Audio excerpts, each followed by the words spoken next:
Hello hi bro. ఆయన ఈ మధ్య బాగా విపరీతంగా జానీ మాస్టర్ మీద రకరకాలుగా పుకార్లు వస్తున్నాయి, ట్రోల్స్ వస్తున్నాయి. జానీ మాస్టర్ కేసు మీద మీరేమో స్పందిస్తారు? మేము ఏం స్పందిస్తున్నాం అంటే అమ్మాయిది చాలా తప్పు అని మేము స్పందిస్తున్నాం. అంటే అమ్మాయి తప్ప మాస్టర్ తప్పు లేదా? లేదు, మాస్టర్ అసలు తప్పే లేదా? తప్పే లేనట్టే నాకైతే కన్ఫర్మా? కన్ఫర్మ్. అదే ఎలా ఎలా తప్పు లేదా ఎలా అంటే ఒక మగోడు ఆడదాని మీద ఆశపడతాను, ఎవడన్నా ఆశపడతాను, అవునా కదా? నిజమే, అవును. కానీ పెళ్లి అయినోడు ఇష్టం లేనప్పుడు అవును, పెళ్లి అయినోడని ఇష్టపడతారు. పెళ్లి అయిన ఆడితే ఇంకొకరితో పడుకుంటుంది, దాన్ని ఏమంటారా మరి? అది కాదన్నా. కాదు, ఇప్పుడు జానీ మాస్టర్ ఇష్టపడ్డాడు, అప్పుడు ఇష్టం లేదు ఫస్ట్ పెట్టచ్చు కదా కేసు. ఇప్పుడు దాకా అన్ని చేయించుకుని ఇప్పుడు ఎందుకు కేసు పెట్టింది? సరే, అప్పట్లో ఆమెకి భయం అంట, తెలియదు, భయం, పైగా మెచ్యూరిటీ లేదు, ఏజ్ లేదు. లేదా ఎందుకు లేదు మెచ్యూరిటీ? ఇప్పుడు ఏజ్ ఉంది, తెలుసుకుంది. అంటే అన్ని చేసాక తెలుసుకుని ఇప్పుడు డబ్బు గురించి కేసు పెట్టేస్తే సరిపోతా? ఇప్పుడు కేసు పెడతామంటే ఇప్పుడు కొన్ని మెచ్యూరిటీ తెల్లలేదు, అప్పుడు 2 సంవత్సరాలు తెల్లలేదు. ఇప్పుడు ఆ 7 సంవత్సరాల రిలేషన్ నడుతుంది అంటున్నారు. 7 సంవత్సరాలు ఇప్పుడే వచ్చిందా బయటకి? అదే 7 సంవత్సరాలు ఏం కాలేదు, ఇప్పుడు మాత్రం వచ్చింది ఫేమ్ లోకి. అంటే జానీ మాస్టర్ ఫేమస్ కాలే, మొన్నటి నుంచి బాగా 2 సంవత్సరాల బట్టి నుంచి బాగా ఫేమస్ అయ్యాడు కాబట్టి జానీ మాస్టర్ మీద ఇప్పుడు కేసు పెడితే మనకి డబ్బు వస్తుంది, ఇంతే కదా?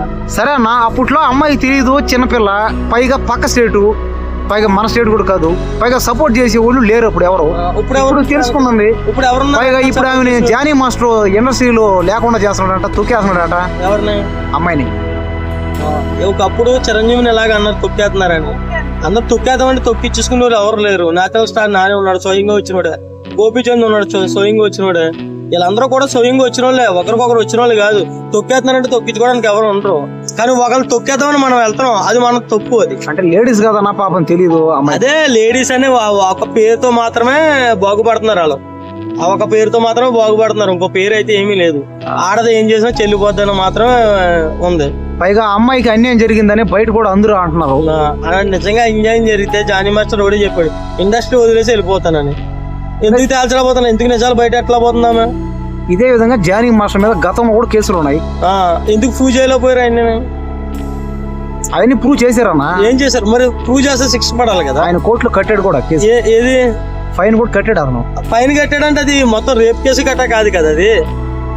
సరే అన్న, ఇప్పుడు ఫైనల్ గా తప్పు ఎవరిదంటావు? ఇద్దరిది. మాస్టర్దే, అమ్మాయిదే? ఆ అమ్మాయిదే తప్పు 100% లేదు. పెళ్ళైన వ్యక్తితో అది ఆమె కోరుకోవడం తప్పు, ఫస్ట్ పాయింట్. తర్వాత డబ్బు కోసం ఆశపడతాం. ఇప్పుడు దాకా వెనకాల ఎవరు లేరు, ఇప్పుడు వెనకాల ఎందుకు వచ్చారు? అమ్మాయి డబ్బు వద్దు, నాకు శిక్ష పడాలి అని అంటుంది కదా. డబ్బు వద్దు, శిక్ష పడాలంటే ఏ శిక్ష పడాలి? అదే చేసిన తప్పుకి శిక్ష పడాలి. ఆమెనే చెప్పమని ఏ శిక్ష కావాలా? అలా ఒప్పుకోదు కదా. నిజంగా అలా ఒప్పుకోమని చెప్పమను. ఈ వీడియో ముందు కాదు, నిజంగా గుండెల్లో చెప్పమని ఆ మాట చెప్పదు కదా. నాకు డబ్బే సెటిల్మెంట్ అంటది.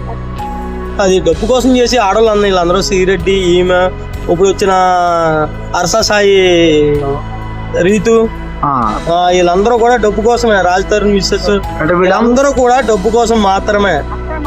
అది డబ్బు కోసమే, డబ్బు కోసమే, డబ్బు తప్ప వీళ్ళకి ఏ ఉద్దేశం ఏమీ లేదు.